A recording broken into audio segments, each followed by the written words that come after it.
Bugün mətbəximizdə dünyanın ən lüks və zəngin dadlı toyuq yeməyi hesab olunan əfsanəvi fransız klassikası coq au vin hazırlayırıq. Fransız dilindən tərcümədə şərabda xoruz mənasını verən bu yemək əslində kəndli süfrələrindən gələn sadə, lakin texniki ustalıq tələb edən bir şahəsərdir. Qədim ənənəyə görə bu yemək qoca xoruzların sərt ətini yumşaltmaq üçün saatlarla şərabda bişirilməsindən yaranıb. Lakin müasir mətbəxdə biz daha zərif nəticə üçün keyfiyyətli toyuq ətindən istifadə edəcəyik. Bu yeməyin sirri səbirdədir.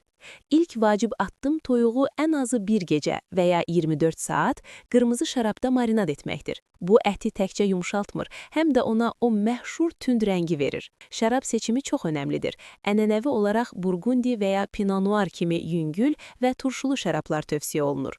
Marinada həmçinin sarımsaq, kəklik otu və dəfnə yarpağından ibarət buke qarni əlavə etməyi unutmayın. İndi isə ləzzət qatlarını yaradırıq. Əvvəlcə yağda toyuq tikələrini hər tərəfi qızılı qəhvəyi olana qədər qızardırıq. Bu proses sousun dadını dərinləşdirir. Peşəkar bir toxunuş istəyirsinizsə, toyuğun üzərinə biraz konyak əlavə edib alovlandırın. Bu yeməyə unikal bir hisli ətir qatacaq. Toyuğu qazana geri qaytarırıq. Üzərinə marinad şərabını və biraz toyuq bulyonu əlavə edirik. Qazanın qapağını bağlayıb, təxminən 1,5 saat ət sümükdən ayrılana qədər zəif odda və ya soba daxilində bişiririk. Bişmənin sonuna yaxın sousu qalınlaşdırmaq üçün yağ və un qarışığı istifadə edirik. Bu, sousa ipək kimi parıltı və lüks bir görünüş verir.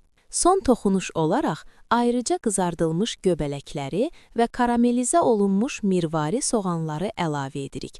Bu qarnirləri ayrıca hazırlamaq onların rəngini və formasını qorumaq üçün vacibdir. Coq au vini süfrəyə kartof pürəsi və ya təzə pasta ilə də verə bilərsiniz. Fransız mətbəxinin bu əvəzolunmaz ləzzəti ilə qonaqlarınızı heyran edəcəksiniz. Nuş olsun.